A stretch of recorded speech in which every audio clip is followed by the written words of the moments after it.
21ஆம் நிலைவாசி குறைவான உற்பத்தி செலவு வரையின் வடிவம் தொடர்பான பெண்கள் கொடுப்பது சரியானது இந்த விட ஓட்டிங்க சராசரி மொத்த செலவு வளைக்கும் சராசரி மாறும் செலவு வளைக்கும் இடையிலான நிலை கொள்ளலாம். நிலையான செலவு சராசரி நிலையான செலவு தான் நிலைக்கு இருக்கிறோம். முதலாவது வரா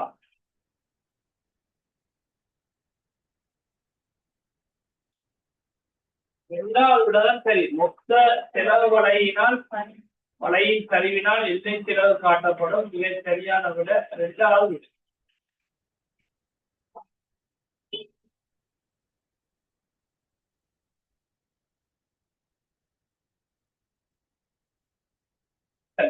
இருபத்தி இரண்டாவது கூட பொருளாதார சராசரி மாறும் செலவு வளைகோடானது இருவடிவம் கொண்டதாக அமைவதற்கான முக்கிய காரணம் என்ன விட சராசரி நிலையானது அரண்மனை சூழ்ச்சி அடைந்து சராசரி நிலையானது அதிகரிக்காது சராசரி மாறும் ஏபிஎஸ் இது வந்து மூன்றாவது மிக பொருத்தமானது. குறைந்து செல்லும் எல்லை விளைவு விதியினால் தீர்மானிக்கும். குறைந்து செல்லும் எல்லை விளைவு விதியினால் தீர்மானிக்கப்படுகின்றது. மூன்றாவது விதியாக இருக்கு. சரி, அடுத்த குறையும் விளைவு என்றால் குறைந்து செல்லும் விளைவு என்றால் குறையும் விளைவு அதன் பிரகாரம் என்ன நடக்கும் கேட்டு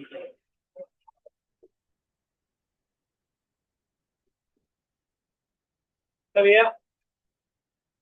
குறையும் விளைவின் அடிப்படைக்கு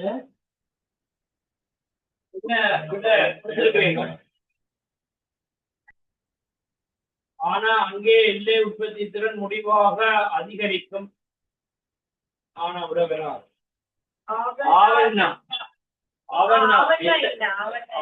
எல்லை உற்பத்தி முடிவாக வீழ்ச்சியடையும். சரி, அடுத்தது எல்லை திறவு முடிவாக வீழ்ச்சியடையும். எல்லை திறவு முடிவாக அதிகரிக்கும். ஆவண்ணாவும் ஈனாவும் தான் விட மூன்றாவது விடையாக இருக்கும். நாலாவது விட வந்து எல்லை திறவு குறையாது கூடும் என்று வரும்.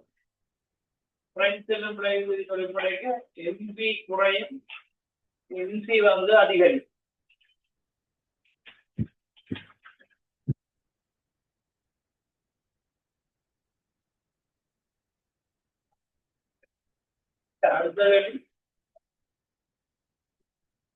சராசரி மாறும் செலவு அதிகுறைவாக இருக்கும் நிலையில் அங்கே அதற்கு ஒத்ததென்று ஏபிசி வந்து அதிகுறைவா இருந்தா அதற்கு ஒத்ததாக என்ன ஏற்படுகிறது?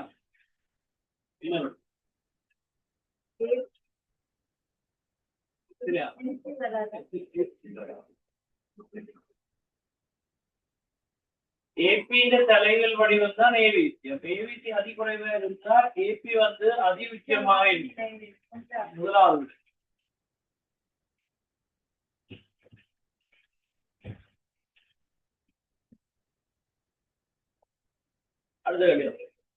எல்லை செலவு அதிகுறைவாக இருக்கும்.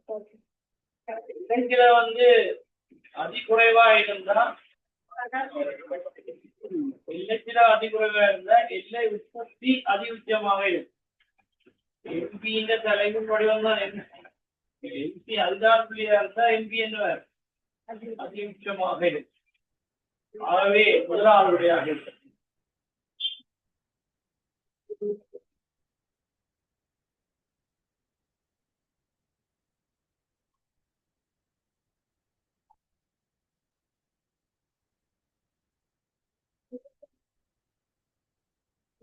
முதலாவது விடையாக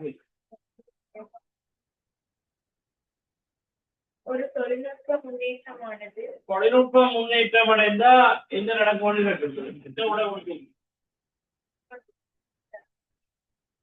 தொழில்நுட்ப முன்னேற்றம் அடைந்தா உற்பத்தி வந்து அதிகரிக்கும்.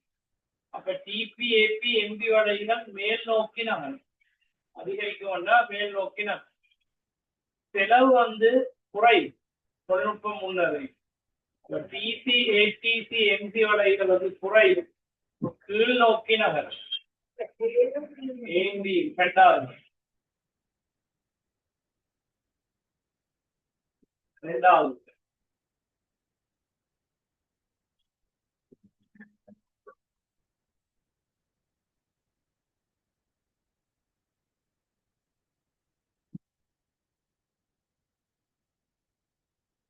அடுத்தது ஒரு நிறுவனம் தனது சராசரி செலவுகளின் அதிகாந்த புள்ளியில் உற்பத்தியினை மேற்கொள்ளும் போது அதன் அடை சராசரி செலவின அதிகார புள்ளியில உற்பத்தி நடக்குதுன்னு சொன்னா அது தொழில்நுட்ப செயற்திறனாக இருக்கு. நாலாவது அது தொழில்நுட்ப செயற்திறனாக இருக்கு. நாலாவது அடுத்தது ஒரு முறையான முதலீட்டு விலையில் ஏற்படும் அதிகரிப்பின் காரணம் ஒரு நிறுவனத்தினுடைய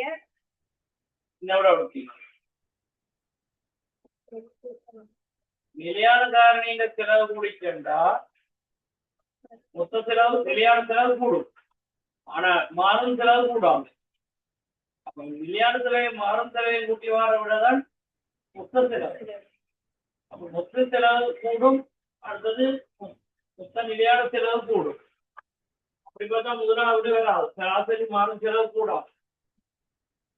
சராசரி மொத்த செலவு மேல் நோக்கி நகரம் இரண்டாவது விட மிக பொருத்தமானபடியாக இருக்கு. ஏனென்றா இஎஃப்டி கூடினா இசி கூடும். இசில ஆவரேஜ் தான் ஏசி. அவே ஏசி கூடும். இரண்டாவது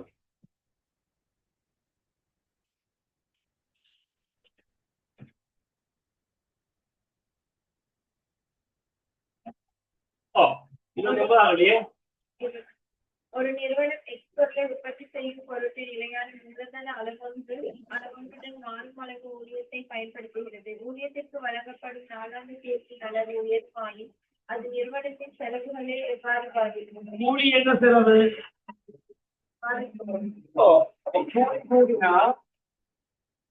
மொத்தமான செலவு கூடும். ஆனா மொத்த நிலையான செலவு மாறாது. ஆனா ரெண்டையும் கூட்டி வர முடியல கூடும்.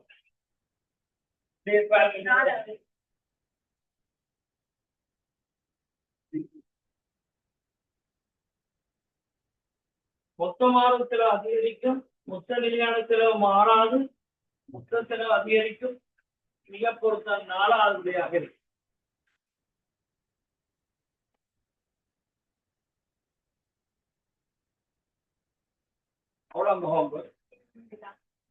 நீண்டகால உற்பத்தி செயற்பாடுகளின் சராசரி செலவு குறைபடுவதற்கு காரணமாக அமைவது தொழில்நுட்ப சிக்கலை சட்டைப்படுத்த ஆரம்பித்தாங்க சார்.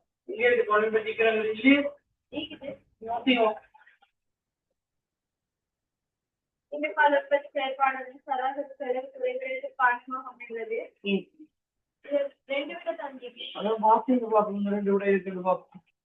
குறைந்து செல்லும் அளவு திட்ட விதியாகும். பேரளவு சிக்கனங்கள் குறைந்து செல்லும் எல்லை விளைவு விதியாகும். தொழில்நுட்ப சிக்கனமையாகும். சந்தைப்பட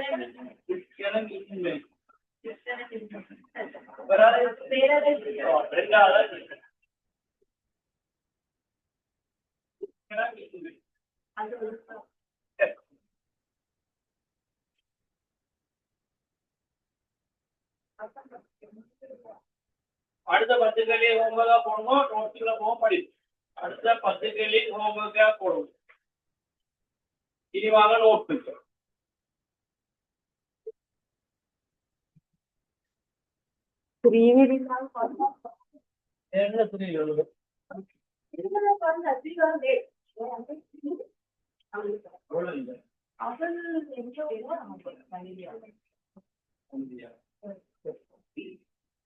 பத்து ஹோம்வொர்க் பார்க்கணும். நோட்ஸ் போகும்போது நாங்கள் படிச்சிருந்தோம்.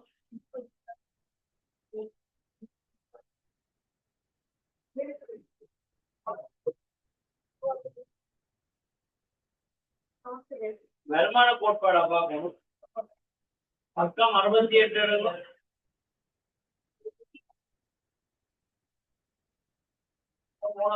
போடுறா.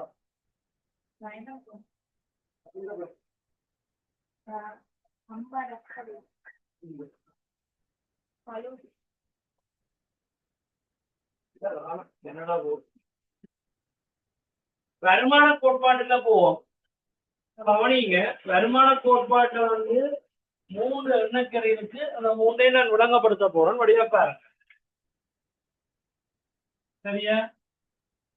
அப்படியா கவனியமா? ஒரு பொருளை விலை மாறையிலன்னு எடுக்கும். விலை மாறல. முட்டை ஒன்று விலை 30 ரூபான்னா 30 ரூபா தானே. எத்தனை முட்டை வாங்கினாலும் ஒரு முட்டை என்ன விலை? அவன் முட்டை என்ன விலை 10 ரூபான்னு எடுக்கும். சரியா? ஒரு முட்டை விற்கிறீங்க, 2 முட்டை விற்கிறீங்க, 3 முட்டை, 4 முட்டை, 5 முட்டை.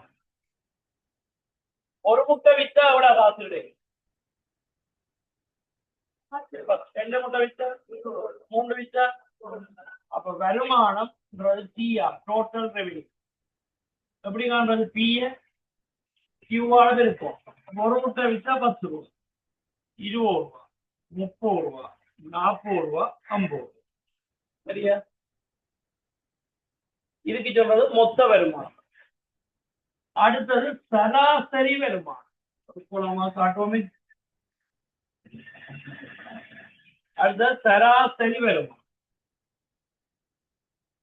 அது சொல்றது ஏஆர்னு சொல்றோம். Average revenue. அது காரணம் டிஆர் கியூஆர் பிரிப்போம். டிஆர் எவ்வளவு? 10 ஒன்றால பிரிச்சா 10, 20 ரெண்டால பிரிச்சா 30 மூன்றால பிரிச்சா அப்ப எல்லாமே என்னடு வேறு. அப்ப எப்பயுமே பிஎம் ஏஆர்எம் என்னவா இருக்கு? இது சராசரி வரும். அடுத்த எல்லை வருமானம் எம்ஆர். எம்ஆர் தான் டெல்டா டிஆர் டெல்டா கியூஆர் பிரிப்போம். டெல்டா டிஆர் எவ்வளவு? டெல்டா கியூ 10 ஒன்றால பிரிச்சா 10. டெல்டா டிஆர்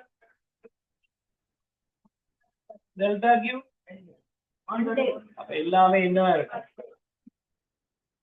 அப்ப ஏஆர் சமன் எம்ஆர் சமன் என்னவா இருக்கு? ஈக்குவலாக இருக்கு. இதான் வருமான கோட்பாடு. மொத்த வருமானம், சராசரி வருமானம், எல்லை வருமானம். எப்பயுமே பியும் ஏஆரும் எம்ஆரும் என்னவா இருக்கு? வாசிங்க. வருமான கோட்பாடு. ஒரு நிறுவனம் தனது பொருட்களை விற்பனை செய்யும் போது விற்பனை தொகையின் மூலம் பெறப்படும் வருமானத்திற்கும் இடையிலான தொடர்பு ஒரு கோட்பாடு வருமான கோட்பாடு எனப்படும். இது 3 வகையான கணக்கீடுகளை கொண்டுள்ளது. மொத்த வருமானம், சராசரி வருமானம், எல்லை வருமானம். மொத்த வருமானம் ஒரு நிறுவனம் கொடுத்த பொருளின் பல்வேறு அளவுகளை விற்பனை செய்யும் போது கிடைக்கின்ற வருமானத்தின் தொகை எனப்படும். சராசரி வருமானம் சராசரி வருமானம் ஒரு நிறுவனம் தனது உற்பத்தி பொருளின் பல்வேறு அளவுகளை விற்பனை செய்யும் போது ஓரளவு விற்பனைக்கான வருமானத்தை அளவிட்டு கூறுவது ஏஆர் ஆகும். ஓரளவு விற்பனைக்கான வருமானம்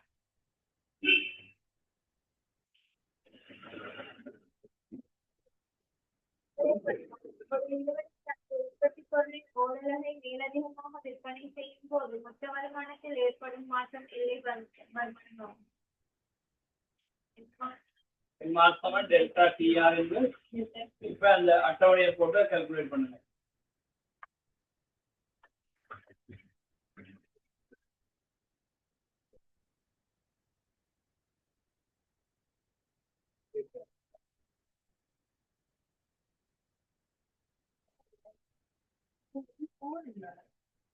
பயணம்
நிறுவன சமன்.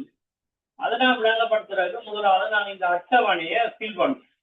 ஒரு அட்டவணை வந்து பாருங்க, இருக்கா இருக்கா அந்த அட்டவணையை நாங்க வந்து ஃபில் பண்ண போறோம். முதலாவது உங்களுக்கு இந்த அட்டவணையில வருமானம் செலவு. ஓகே, நான் உங்களுக்கு அது சொல்ல போறேன்.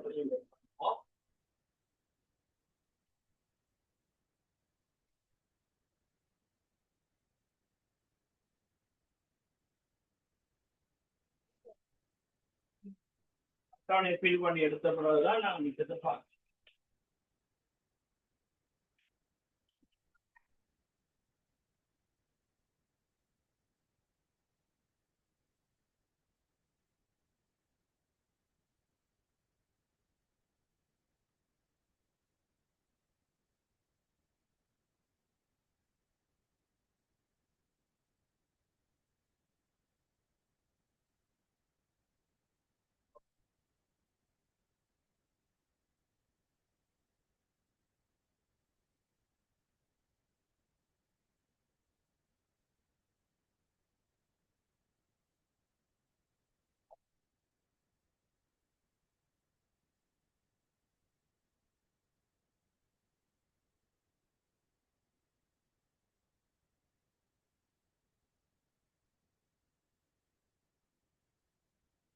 அட்டவணையில முதலாவது நீங்க மார்க் பண்ணிக்கணும். அதாவது அந்த டிவியை பேர் டிஆர் தான் இருக்குது, டிசி தான் இருக்கு. மார்க் பண்ணுங்க. டிவியில பாருங்க டிஆர் டிசி ஃபுல்லா மார்க் பண்ணுங்க. தெரியுதா?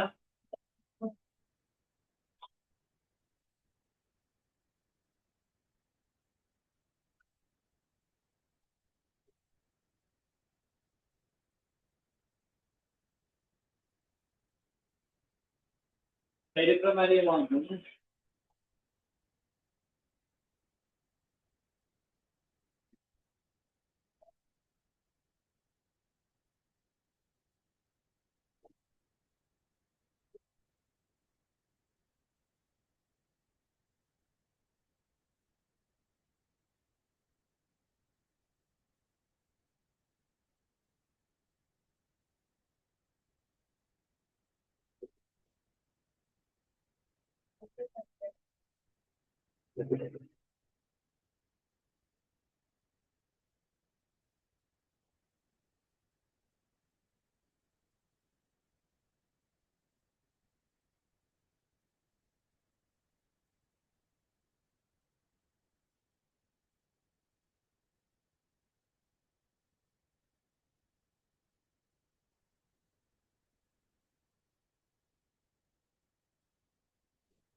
சரியா madam?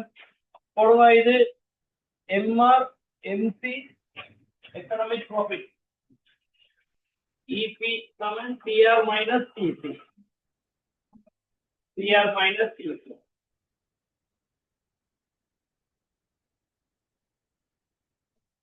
Q TR EP MR TR minus TR and DC change லாபம் வரும். சரி, Q சொல்லுங்க ரம்யா ஃபுல்லா. 1 இருந்து 10 வரை 0 0 படிய பார்த்து சொல்லுங்க.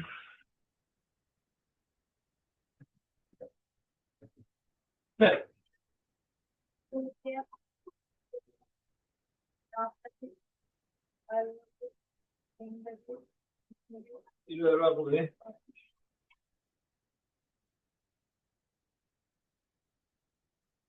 சரி, DC 70 80 95 95 110 130 160 60. இப்ப எம்ஆர் எப்படி காணும்? எம்ஆர் சமன்பாடு பார்த்தா சொல்லுங்க. எம்ஆர்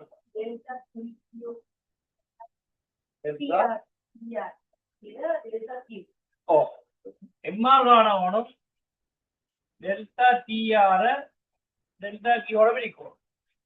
டெல்டா கியூ எல்லாம் ஒன்று தானே, அப்ப அது பிரச்சனை இல்லை. டெல்டா டிஆர் எவ்வளவு? கியூ மாற்றம் 1, அப்போ எவ்வளவு? 20. டெல்டா டிஆர் மாற்றம் 1, 20. அப்ப எல்லாம் என்னவா இருக்கு?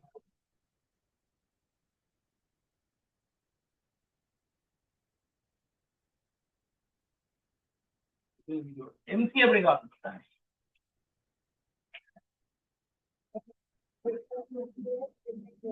ஓ டெல்டா டிசிய டெல்டா டிசி 20. டெல்டா கியூ 25 ஒன்றாம் மீட்டர். அப்படியே எல்லாத்தையும் கண்டுபிடுங்க. டெல்டா டிசிய டெல்டா கியூட பிரிச்சு போடுங்க.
கண்டா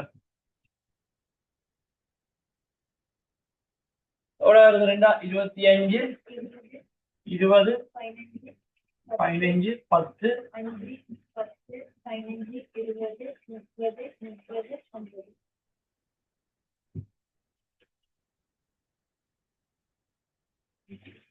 கடைசி 50. கடைசி 50. 30 தான் 50.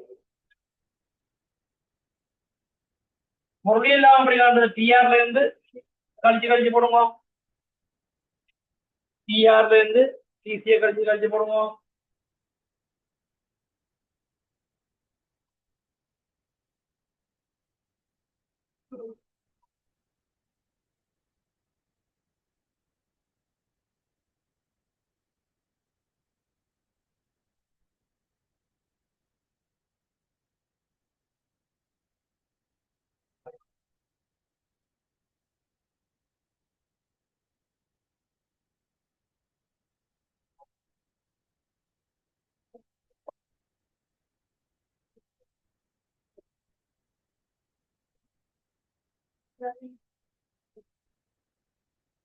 மைனஸ் தானே? மைனஸும் வரும் பிளஸும் வரும்.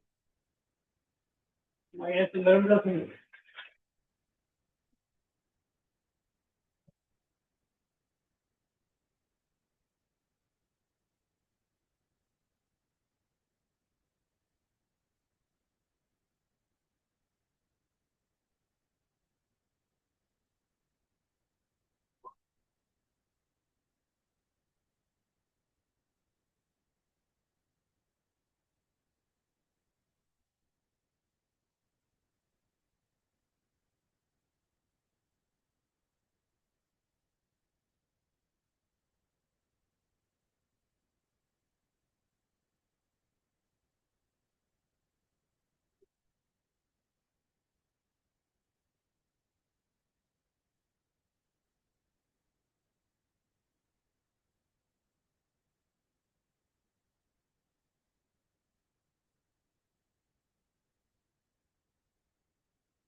முதலாவது -10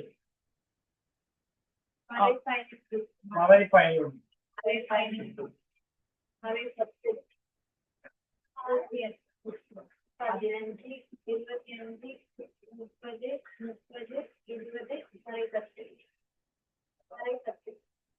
சரி. அப்ப நிறுவன சமநிலை என்றால் நிறுவனம் இங்க எங்கு அதிக லாபம் உழைக்குதுன்னு பார்க்கும். எங்க அதிக லாபம் உழைக்கும் 30 30 2 இடத்துல இருக்கு பாருங்க. அதாவது 7வது இடமும் பாருங்க 30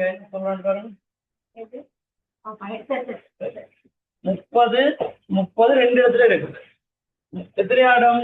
7வது இடமும் 8வது இடத்துல இருக்கு. அப்ப இந்த இடத்துல ஏதாவது ஒரு இடத்தை தான் தெரிவு செய்யும். அந்த இடத்துக்கு பேர் தான் என்ன? நிறுவன. அப்படியா இருந்தா நீங்க என்ன செய்யணும்னா இந்த 2 இடத்தையும் தான் கண்டுபிடிக்கும். அங்க கண்டுபிடிச்சிட்டு அந்த 2ல பாருங்க எந்த இடத்துல எம்ஆர்எம் எம்சி சாப்பிடுதுன்னு பாருங்க.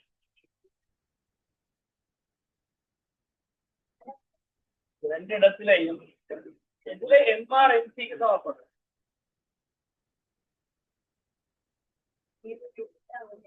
எட்டுலதான் சாப்பிடுது. அந்த இடம் தான் நிறுவன என்னவா இருக்கும்? சமன். அப்ப நிறுவனம் 7 8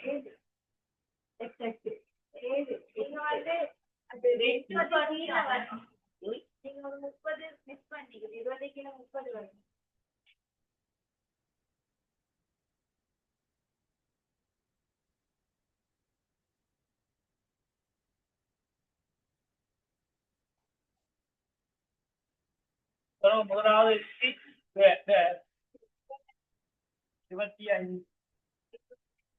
25 20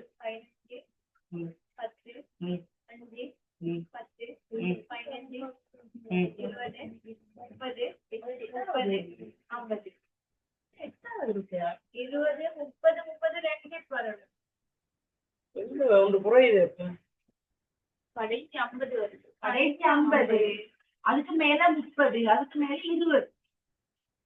20 ஓ அது சரி. 30 அதுக்கு 50. அப்ப 2 30 30 சொல்றாங்க. இல்ல 20 வரும். 20 ஏன்னா 130 இது பண்ணி நீங்க டேட் போடல. அப்ப இதுல எவ்வளவு வருது? 50. சரி. அப்ப கவனமா பார்க்கணும். இந்த 30 30 சொல்ற லாபம் ரெண்டுல சாப்பிடுறது லாபம் -7 இதுலயும் சாப்பிடுது. ஆனா மைனஸ் பிளஸ்ஸா இருக்க வேணும். அது நிழல் சாப்பிடும். இங்க சாப்பிடுது ஆனா நட்டம். ஆனா அங்க சாப்பிடுறது ரெண்டும் சாப்பிடுது பிளஸ். அப்ப நிறுவனம் எத்தனை இடத்துல சமநிலை அடையும்? 8வது இடத்துல நிறுவனம் சமநிலை அடையும். என்னதான்? அப்ப சமநிலைக்கான நிபந்தனை இங்க பாருங்க வரைபடத்துல காட்டணும். கீழே பாருங்க மகள் டிஆர் பி கீழே எம்ஆர் எம்பி. சரியா? டிஆர்பிசி அடுத்த எம்ஆர் எம்பி. சரியா? இப்ப உங்களுக்கு தெரியும் இதுல கியூ இதுல கியூ. டிஆர் கோடு சரியா நேர ஹோம். இப்ப டிஆர் கோடு மொத்த வருமானம் கோடு நேர ஹோம். பிசி கோடு வந்து குறைஞ்சு இப்படி போகும். இந்த இடத்துலதான் அதிகூடிய லாபம் காணப்படுது. 8வது வடிக்கு 8வது வழியில அதிகூடிய லாபம். அப்ப எம்ஆர் கோடு இப்படி இருக்கு. இப்ப எம்ஆர் ஏஆர் பிக்கு சமம். எம்ஆர் 20. அப்ப எம்ஆர் கோடு எம்சி கோடு குறைஞ்சு வெட்டி கொண்டு போகும். இதுதான் நீங்க சொன்ன 2வது வழி. 2வது வழியில என்ன நடக்குது? எம்ஆரும் எம்சியும் சமப்படுது. ஆனா மேல எடுத்து பாத்தீங்கன்னா இது நட்டத்துல இருக்கு. இந்த வெளியால இருக்கிற போது நட்டம். வருமானம் இங்க இருக்குது. சில கூட இந்த இடத்தை பாத்தீங்கன்னா இதுதான் 8வது வழியில இருக்கு.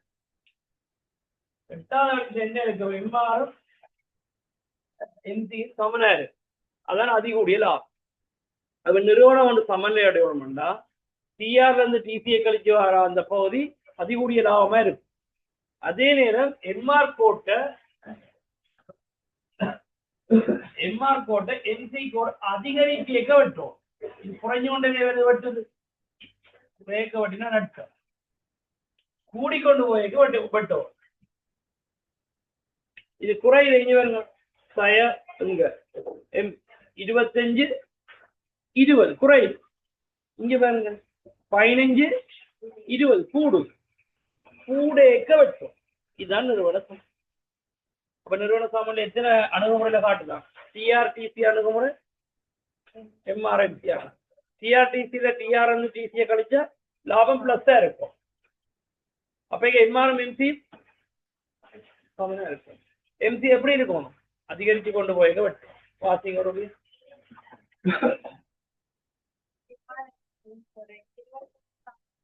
சத்தமா வாசிச்சா பண்ணிக்க நிறுவனத்தின் சமநிலை மேலே தானே வாசிக்கோமே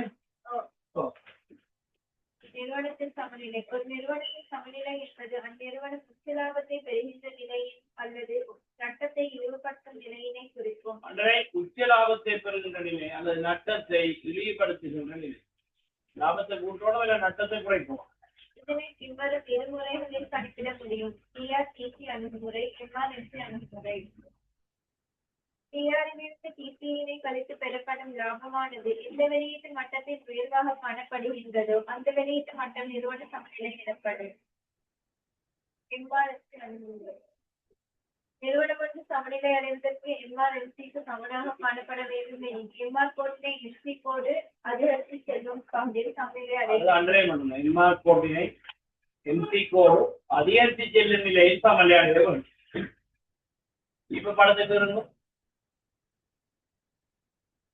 படத்துக்கு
துறையினுடைய சில இது சம்பந்தமான கணக்குகள் இருக்கு.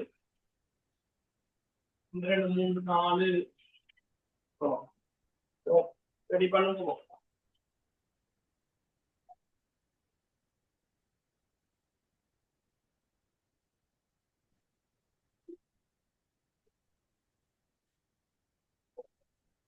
நாலு டேஸ் 4க்கும் விடைய ரெடி பண்ணும்.